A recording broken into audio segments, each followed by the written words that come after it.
చిత్రాన్ని చేస్తున్నాం. First oil వేసుకోవాలి.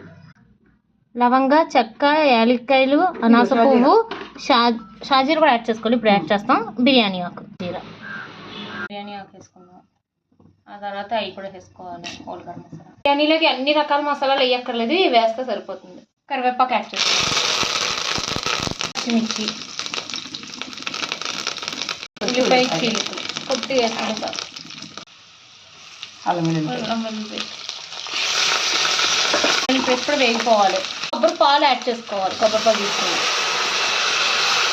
1 గ్లాసు 2 గ్లాసులు పాలు పోసాను. దీంతో 2 గ్లాసులు బియ్యం వేసాను. ఇప్పుడు 4 గ్లాసులు నీళ్లు పోయాలి కదా. 2 గ్లాసులు కొబ్బరి పాలు వేసాను. ఇంకో 2 గ్లాసులు నీళ్లు పోస్తాను. పాలు ఉంటే మొత్తం పాలు వేసుకోవచ్చు. పాలు వేస్తే తీపి వచ్చేస్తాయి మొత్తం వేసిన. మన కొబ్బరికాయలు తీపి కదా. 2 గ్లాసులు వాటర్, సాల్ట్ యాడ్ చేసుకోవాలి. ఇప్పుడు ఇందులోకి రైస్ యాడ్ చేసుకోవాలి. పొంగు రాలేదు కదా అనుకున్నాను. పడక్కన పొంగు వచ్చి పోయినాయి మొత్తం.